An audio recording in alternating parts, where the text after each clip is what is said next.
honor to be here with you, Chief Minister Ji. Your father, Shibu Soren, Jaipal Singh Munda, who was here at Oxford 100 years ago, they fought the hard fight for tribal people in Jharkhand. Without the fight that Jaipal Singh Munda took back to India from Oxford, we would not have had any rights for tribal people, not only in Jharkhand, but across the whole, nation. Subsequently, your father carried forward that fight. And I appreciate what you are saying about moving from a model of extractive growth to an inclusive growth model. I appreciate also the enormous work you are doing on education, and especially in creating a new generation of young scholars who are going to be educated abroad but go back and contribute back to the state. However, how are you going to ensure that the mistakes of the past aren't going to be repeated again? Because over and over in Jharkhand and other states, we have seen large multinational corporations coming in. We have seen land being grabbed from Adivasis. We have seen outsiders get most of the benefits of the extractive exercises that have taken place across the state. And we have seen Adivasis fighting back. They have fought back in Normandy, they have fought back, everywhere across the state, Adivasis have fought, and it is because of their fight that we have certain protections for Adivasi. So how are you going to ensure in the next 25 years there is a genuinely different kind of model? How are you going to ensure that Adivasis are not just included in some kind of unequal grounds, but have a stake in the profits that come from those resources? That they aren't just taken to increase inequality within the country and abroad, which is what is happening right now with almost all models, even of inclusive growth. So, how are we going to ensure that the mistakes of the past, the disenfranchisement of Adivasis that has gone on, isn't going to take place again? What is the model that you are proposing? देखिए, जो आपकी चिंता है, जो हमारे tribal आदिवासी लोगों की land grabbing की बात है, और जो हमारा सस्टेनेबल ग्रोथ हम कैसे करेंगे, इसकी जो सवाल है, मैं आपको बताना चाहूँगा कि ये बात आपका जो चिंता है, ये बहुत जेन्युइन चिंता है, क्योंकि इतिहास गवाह है कि वहाँ के ट्राइबल आदिवासियों ने डेवलपमेंट के नाम पर बहुत कुछ सर्व किया है। बड़े इंडस्ट्री आए, अनगिनत ज़मीनें उनके एक्वायर्ड हुए। उसमें समाव शायद हो सकता है कि पॉपुलेशन कम हो तो लोगों ने दे दिया, लेकिन अब जनरेशन, पॉपुलेशन सभी बड़े साइज में है।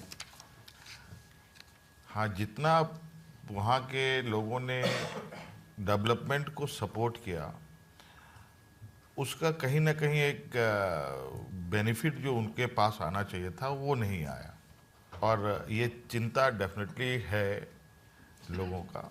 लेकिन आपको मैं ये विश्वास दिलाना चाहूँगा कि ये मेरा सेकंड टर्म में वापस सरकार हमने बनाई है। हमारे जो पॉलिटिकल सिनेरियोज हैं हमारे कंट्री में, एक विपरीत परिस्थिति में हम लोगों ने फिर से अपनी पोजीशन बनाई है। तो इसका मतलब यही समझा जा सकता है कि लोगों का विश्वास है, उम्मीद है हम पर, और लोग हमारी बात को समझने में उनको आसानी है। वो उस बात को जानते हैं कि I am a son of Shibu Soren, और हम लोग अपने ट्राइबल लोगों के साथ धोखा नहीं कर सकते। और आज जो हमारी नई पीढ़ी है, नई पीढ़ी के जो डिमांड है, हम कोई भी आज हम प्लान कर रहे हैं तो डेफिनेटली हम अपने वहाँ के जो भावनाएं हैं उसको माइंड में रखकर वहाँ के जो डोमिनेटेड पॉपुलेशन है उनको दिमाग में रखकर अपनी चीज़ों को ड्रॉ करते हैं। और आप देखेंगे ग्लोबली झारखंड के कई लोग, अगर मैं अभी स्विट्ज़रलैंड में था, वहाँ झारखंड के कई लोग, आज यूके में हूँ, लंदन में हूँ, यहाँ पर कई झारखंड के बच्चे, नौजवान अलग अलग पूरे देश दुनिया में हैं। और थोड़ा सा जब मैं जिस जनरेशन को लीड कर रहा हूँ, एक हमारी पुरानी लेगेसी लेफ्ट हैंड है, एक नई पीढ़ी हमारे राइट हैंड में, मैं बीच में हूँ। सो मैं अपनी चीज़ों को बैलेंस करते हुए चीज़ों को आगे लेके जा रहा हूँ। और ये बात सही है, कोई भी चीज़ डेवलपमेंट की है अगर हम बात करते हैं तो हर एक चीज़ों में नेगेटिव पॉजिटिव दोनों एक साथ चलता है। उसको बैलेंस कैसे बना के रखें, यही सबसे बड़ी चुनौती है। अदरवाइज हर चीज़ में नेग्लिजेंसी के वजह से, चीज़ों को फॉलो अप नहीं करने की वजह से चीज़ें खराब होती हैं। और ऐसा नहीं है कि हमारे स्टेट में इंडस्ट्री नहीं आए।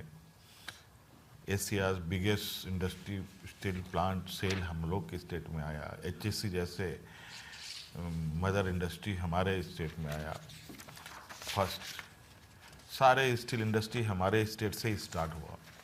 बट समहाउ हमारे लोग एजुकेशन और काफ़ी शाही होने की वजह से इन चीज़ों के हैबिट्स उनके बीच में नहीं रही। अब ये धीरे धीरे इन सब चीज़ों की ओर आ रहे हैं। और आज ये डिमांड है, नई पीढ़ी को अगर हम शिक्षित कर रहे हैं तो उसे रोज़गार भी देना है। और रोज़गार भी उस तरीके से हमारा, चूँकि आप स्टेट झारखंड है तो माइंस मिनरल्स के अलावा हमारे पास एक नेचुरल ब्यूटीज़ भी हैं। और ट्राइबल पॉपुलेशन जो है वो बेसिकली फॉरेस्ट और इन जल जंगल ज़मीन का एक उनका जो फीलिंग है वो भी कैसे प्रिजर्व रखें, वो भी हमारे लिए बहुत इम्पोर्टेंट एस्पेक्ट्स है। और इसको लेके टूरिज़्म पर भी हमारा स्ट्रॉन्ग फोकस है।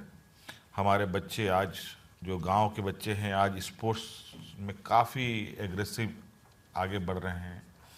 आपको बताना चाहूँगा कि हमारे खूंटी, सिमडेगा, गुमला उस तरफ से आज वुमेन्स हॉकी टीम में लगभग 5 से 6 बच्चे हमारे झारखंड की सिर्फ लड़कियाँ, tribal, all are tribal girls.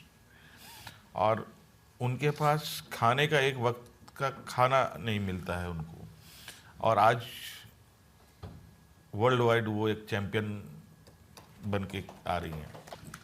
और हमारे नॉलेज में जैसे ही ये सारी चीज़ें आती है, जो हमारा CM आइज़ या CM डैशबोर्ड का जो एक्टिविटीज़ है, वो इमीडिएटली उन सब चीज़ों को टेकअप करता है। और उनको और शार्प करने के लिए हम क्या कर सकते हैं, उनको फुल्ली सपोर्ट भी करते हैं। वर्ल्ड इकोनॉमिक फोरम में इसी का हम एक रास्ता तलाशने आए हैं कि किसके साथ हम जाएं, जो हमारे फीलिंग्स के साथ एक सस्टेनेबल ग्रोथ का एक रास्ता हमें साथ दे। क्योंकि बिजनेस इसीलिए कि कम्युनिटीज़ में बहुत सारे हम लोग का जो डाइवर्सिटी है, इंडियन डाइवर्सिटी, जो सोसाइटी का डाइवर्सिटी है, कोई लोहार है, कोई कारपेंटर है, कोई पेंटर है, कोई मैकेनिक है, कोई जेम्स ज्वेलरी में काम करता है, तो सबकी अलग अलग एक्सपर्टीज़ है, कोई फार्मर है।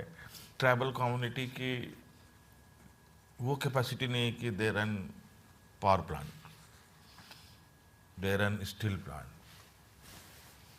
क्योंकि उसके लिए जो रिसोर्सेज हैं, पैसे हैं, वो उसके पास नहीं है। तो ये एक दूसरे का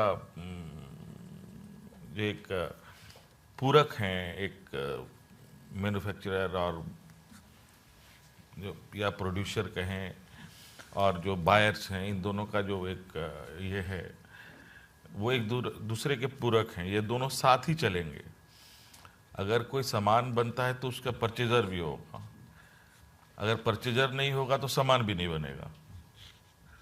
तो ये एक बैलेंस कैसे हम करेंगे, ये एक बड़ी इंटरेस्टिंग सब्जेक्ट है और इसको हम लोग डेफिनेटली आगे लेके चलेंगे।